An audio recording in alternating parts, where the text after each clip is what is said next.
Imagine sitting down to enjoy your favorite book or show, but within minutes, there's that familiar ache or burn. Maybe it's itching, maybe it's pressure, or maybe it's spotting on the toilet paper that makes you pause.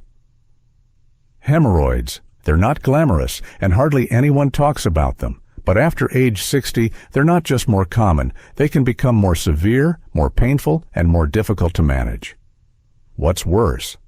Many seniors mistake the warning signs for something harmless until the situation becomes urgent. And here's what most people never realize. Untreated hemorrhoids can actually lead to iron deficiency, chronic fatigue, and, in rare cases, serious complications like strangulated tissue or even anal fissures. But there's hope, because by the end of this video, you'll know not only why hemorrhoids get worse with age, but the single most effective daily habit to prevent them that almost no one over 60 is doing right. So stay with me. That tip is coming at the end. Let's get one thing straight. Hemorrhoids are not just part of getting older. They are more like a smoke alarm, warning you that something in your body, your habits, or even your diet isn't quite right. Yes, aging plays a role, but there are clear, correctable reasons why so many older adults suffer silently. The good news? This is one of the few conditions where small daily changes can lead to huge improvements, sometimes in just days. Quick question. How long have you been dealing with hemorrhoids? Or maybe you're here because you're trying to prevent them altogether. Let me know your age in the comments. I read every reply, and I'll do my best to respond with encouragement or advice. And here's a question for you. Would you rather treat hemorrhoids with lifestyle tweaks or rely on creams forever?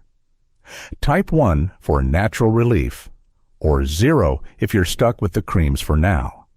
Let's dig into what really makes hemorrhoids worse after 60, and, more importantly, what you can start doing today to get real relief.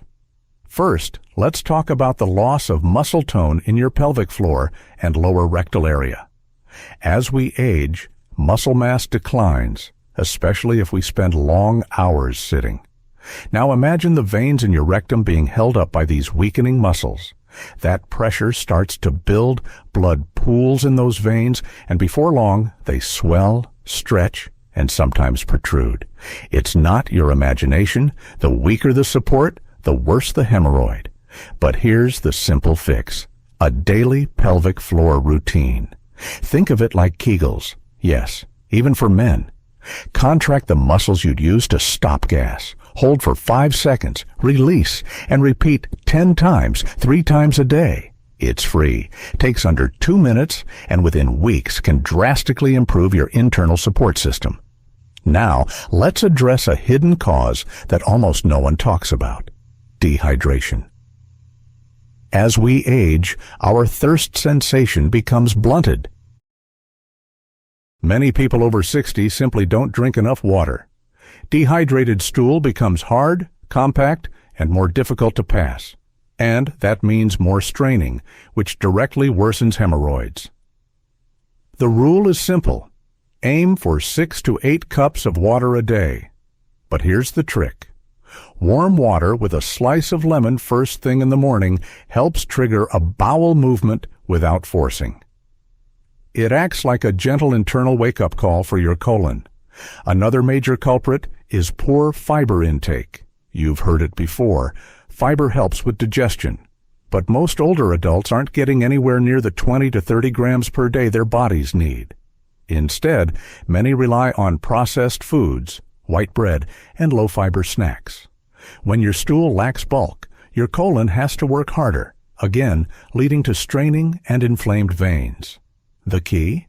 Start each day with a high-fiber breakfast. Half a cup of steel-cut oats with chia seeds and blueberries gives you a powerful combination of soluble and insoluble fiber. Add a few prunes in the evening. Not only are they great for digestion, they contain sorbitol, a natural laxative. And we need to talk about bathroom habits. Many people over 60 grew up in a time when you were told to sit until you're done. But sitting on the toilet for long periods, reading, scrolling, or just waiting, actually increases pressure on the rectal veins. The ideal bathroom trip should last under 5 minutes. If it takes longer, your body likely isn't ready to go. Here's a quick fix. Use a footstool or small box to elevate your feet. This mimics the natural squatting position, straightens your rectal canal, and reduces the strain required to evacuate. Now, let's talk medications. Certain common drugs, like calcium channel blockers for blood pressure, iron supplements, and even some pain relievers, can cause constipation. If you're on these and struggling with hemorrhoids, it's not your fault. You're not doing anything wrong, but you do need a strategy. Speak to your doctor about alternatives, or at the very least, increase hydration and fiber to counteract the effects. Let's not forget the role of circulation. Poor blood flow, especially in those who sit a lot or have vascular issues, can worsen hemorrhoid symptoms. If blood pools in the lower rectum and doesn't move well, the veins are more likely to stretch and swell. So here's the fix. Walk daily. Even 10 to 15 minutes twice a day improves blood flow to the pelvic region. Bonus points if you include a few gentle squats, which activate those pelvic muscles and improve venous return. Stress, yes, emotional tension, has a direct link too. When your body is stressed, digestion slows, and cortisol, the stress hormone, can disrupt your gut's rhythm. Some seniors under chronic stress experience what's called paradoxical constipation, where the urge is there, but the muscles fail to coordinate properly. Breath work, short meditations, or even simply humming while breathing out can help reset your parasympathetic nervous system. One technique: inhale through your nose for 4 seconds, hold for 4, and exhale slowly through your mouth for 6 seconds. Do this 3 times before heading to the bathroom. It sounds simple, and it is, but it can dramatically improve bowel function over time. And here's a big one: ignoring the early signs. Many people brush off minor symptoms: a little blood, a bit of itching, maybe some discomfort when sitting. But these are red flags. Early treatment, even something as simple as a sitz bath or cold compress, can prevent progression. The earlier you take action, the less likely you'll need invasive procedures like rubber band ligation or even surgery. Don't wait until it's unbearable. Respect the signs. Now, for the habit I promised at the beginning, the one that makes all the difference, but that almost no one does consistently. It's a daily squat and breathe routine. Each morning, before breakfast, spend 90 seconds in a squat. Not a full gym squat, just a deep bend with heels on the ground, holding a countertop for balance if needed. In that position, breathe deeply. In through the nose, out through the mouth. This posture relaxes the puborectalis muscle, straightens your colon, and signals to your body that it's time to go. Combine that with warm lemon water, and you've got a natural, drug-free routine that improves bowel regularity, reduces straining, and prevents hemorrhoids from ever reaching the point of crisis. Let's recap for a moment, because this isn't just about hemorrhoids. It's about your quality of life, the ability to sit comfortably, to go to the bathroom without anxiety, to walk without that nagging irritation. These are basic freedoms that too many people over 60 quietly give up. And they don't have to. We've seen how weak pelvic muscles, low fiber, dehydration, and even medications can conspire to create a perfect storm. But the storm isn't inevitable. Your body isn't broken. It's just waiting for the right support. You might be wondering, can I really reverse this at my age? The answer is yes. Hemorrhoids are incredibly responsive to lifestyle shifts. Unlike some chronic conditions, they can improve, sometimes dramatically, in a matter of days or weeks with the right combination of care. And we're not talking about expensive treatments or complicated regimens. We're talking about hydration, movement, fiber, posture, and consistency. That's it. Simple changes, done regularly, can turn things around.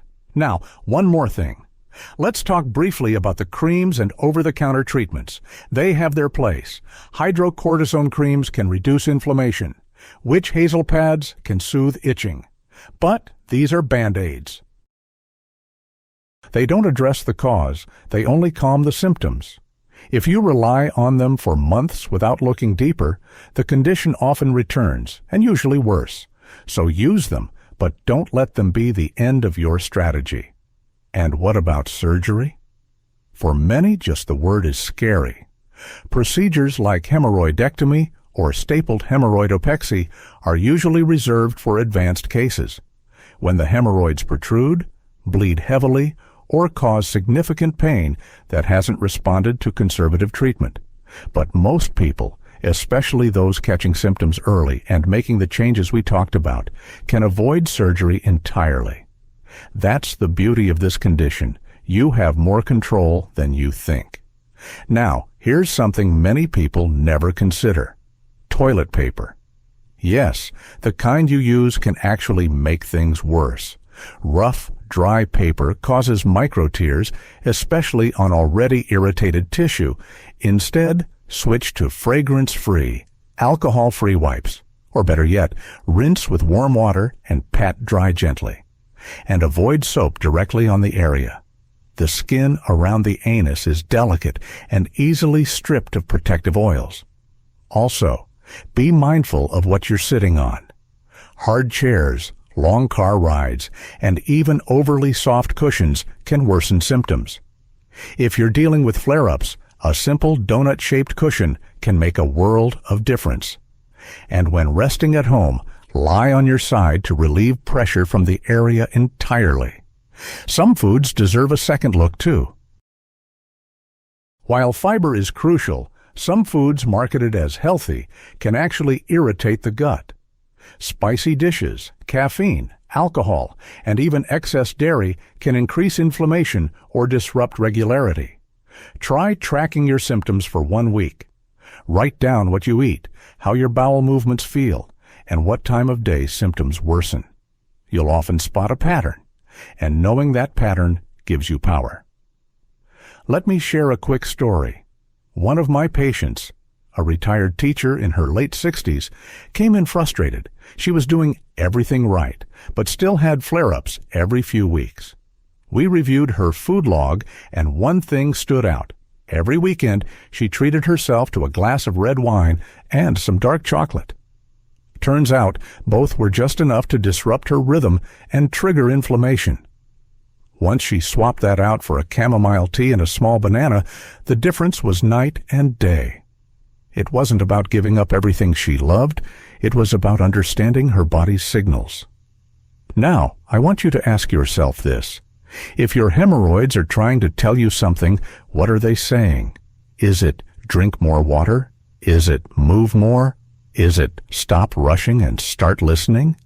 Because behind every physical symptom is a deeper message.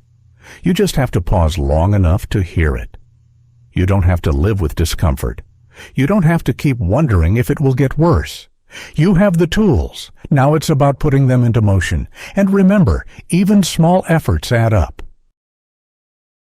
10 minutes of walking, 1 extra glass of water, a small bowl of fiber-rich oatmeal, a mindful trip to the bathroom instead of a rushed one. These aren't dramatic changes, but when done consistently, they build a foundation of health that's incredibly powerful. So here's your challenge. Starting tomorrow morning, begin the squat and breathe habit. Pair it with a glass of warm lemon water. Track your fiber, move your body, and above all, be kind to yourself. Healing isn't about being perfect, it's about being consistent. Before we wrap up, let me ask you this. Which tip today surprised you the most? Was it the pelvic floor exercises, the stress connection, the squat routine? Leave a comment and let me know. I read them all, and your feedback helps guide what we cover next. And if you found this video helpful, please take a moment to like, subscribe, and turn on the notification bell so you never miss another episode. Share this with a friend or loved one who might be quietly suffering. You never know how much they need it until you do. You're not alone. You're not stuck. And this doesn't have to be your normal. You've got the power to feel better, starting today.